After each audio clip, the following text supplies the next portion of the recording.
וכעת אני באמת מזמינה את עורכת דין יעל אדורן, מנהלת הקליניקה לסיוע משפטי, לומר כמה דברים.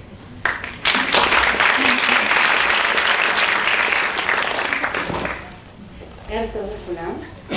הערב הזה משקף שליחות קודש של שותפות דרך בין הקליניקה לסיוע משפטי לקליניקה לגישור ויישוב סכסוכים. לכאורה מדובר בשתי קליניקות בעלות מטרות מנוגדות והפוכות. הקליניקה לסיוע משפטי שמה לה למטרה להנגיש את המשפט למודרים ממנו, תוך לחימה על מימוש זכויות שנרמסו לאנשים מעוטי יכולת שאין מי שישמיע את קולם ואין מי שיממש את זכויותיהם שנרמסו. השימוש במערכת המשפט הוא שימוש מטבע הדברים, שימוש של מאבק כוח ועוצמה. מנגד, הקליניקה לגישור ויישוב סכסוכים, לכאורה בניגוד מוחלט, חרתה על דגלה לפתור סכסוכים בדרכים אלטרנטיביות מחוץ לכותלי בית המשפט. אבל הניגוד הזה הוא רק לכאורה, בגלל שכקליניקה לסיוע משפטי שמבקשת גם להקנות דרך הסיוע מיומנויות וערכים לעורכי הדין של העתיד, אנחנו מבקשים להעביר לתודעת הסטודנטים שיהיו עורכי דין אחר כך את הגישור כתפיסת עולם. חשוב לנו לומר לעצמנו, לסטודנטים ולכל מי שרוצה לקבל מסר, שהגישור אינו רק אלטרנטיבה למשפט במקרים מסוימים, אלא הוא תפיסת עולם שעל כל עורך דין לסגל. טכניקה ומיומנות מהותית שעל כל עורך דין לשקול בכובד ראש מלכתחילה. כשהמצב המשפטי הוא רק נקודת המוצא, אבל לא בהכרח נקודת הסיום. כחלק מחובת הנאמנות ואחריות ללקוח, עלינו לבחון תחילה פתרון בדרך של הידברות. פתרון שעשוי להביא תועלת רבה ללקוח עצמו ולהוציא אותו מהסכסוך כשהוא מועצם ולא מוטש והלום קרב. הדברים מקבלים משנה תוקף כשמדובר בציבור הפונים לקליניקה שלנו, שהם פונים מעוטי יכולת ומחוסרי משאבים, גם כלכליים וגם רגשיים ונפשיים, לנהל מאבק משפטי.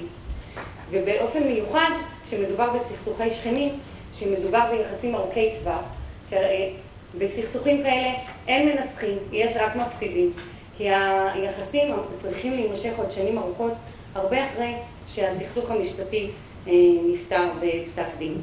אני רוצה להמחיש את החיבור הזה במקרה מאוד פשוט שפונה קשיש וסיעודי שפנה לאחת התחנות שלנו בקליניקה, ובאמת פונה מאוד מסכן ומבוגר וחי מהבטחת הכנסה, ויש לו צרה צורה גדולה ומרכזית בחייו.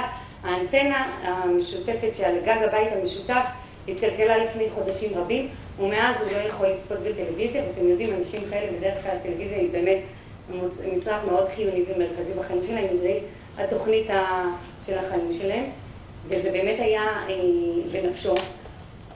אחרי שדיברתי עם הסטודנט על המקרה, הבנתי שזה מדובר בבית משותף, שהוא בשכונה ענייה, ורוב הדיירים בו הם אנשים מבוגרים ולא משופעים באמצעים, והחלטנו שבמקום לשלוח מכתב דרישה והתראה, נשלח מכתב של הזמנה.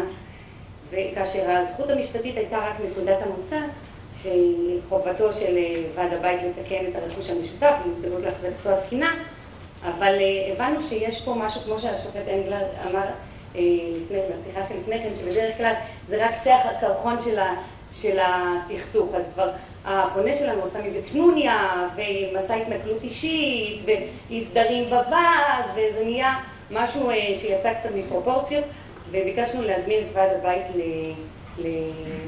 לפגישה. מיד כשוועד הבית קיבלה את המכתב, היא מיד שמחה על ההזדמנות והגיעה מיד לפגישה. אישה פשוטה, מבוגרת, שרצתה רק סוף סוף לדבר לא בצעקות, אלא קצת בנחת. ובאמת אחרי שיחה ואחרי שהפונה הבין שאין פה שום נקמנות אישית ושום התנכלות, הגענו באמת להבנה, ובגלל שהאנטנה אף אחד לא משתמש בה, כי כולם יש להם כבלים או סידור פרטי בבית, תרחש עבורו האנטנה ביתית ומימון משותף של כולם, ובזה הבא הסכסוך אל קיצו, אבל יותר חשוב מזה, יחסי השכנות באו אל תיקונם, והפונה היה מאושר וטוב לב. וכשהסתיים התיק הזה, כתב לי אותו סטודנט, לכן קוראים לו, בקליניקה לסיוע משפטי הפסקתי לראות תיקים והתחלתי לראות אנשים. ולכן, כשרואים את האנשים ולא את התיקים, זה הופך קצת ליותר מאתגר ומורכב. כי לאנשים, בניגוד לחוקים ולעילות, יש רגשות, עקרונות, אמונות, דתות, תסכולים, מאוויים, תשוקות וצרכים.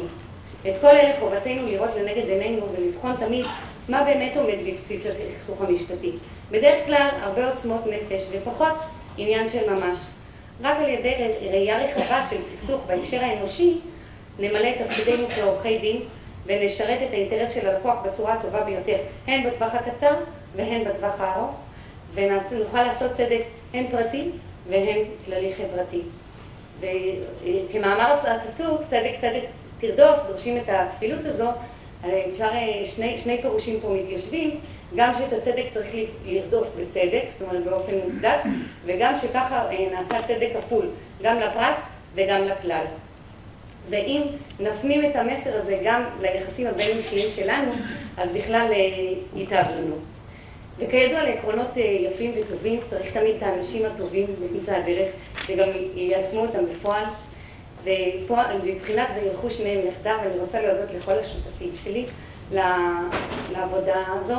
קודם כל, עורכת דין הדס לבני, שבאמת כל הקישור הזה התחיל מהחברות שלנו, והעמקנו אותה לפסים מקצועיים, ובאמת הדס גם עוזרת לי להטמיע את תודעת הקישור בקליניקה, וגם מקבלת להנהלתה המקצועית והתבונית והרגשית הרבה מקרים שאנחנו מפנים מהקליניקה שלנו, בהנחייתה האקדמית של דוקטור מיכל אברשטיין, ולשותפים שלי מבית, לדוקטור מרים ביטון, שותפה אמיתית, וגלעד ונופר, ששלושתם עבדו מאוד מאוד במסירות על הערב הזה. ואני רוצה להודות דווקא למי שאור הזרקורים לא מופנה אליו הערב, שזה הסטודנטים העיקריים שלי ושלנו, שעושים את מלאכת הקודש האמיתית, שלא תמיד יש בה ניצוצות וברקים, אבל יש בה הרבה אהבה פשוטה, ומסירות נפש, ואהבה, והקשבה, והבנה, ואתם מעבירים את המסר האמיתי בעולם.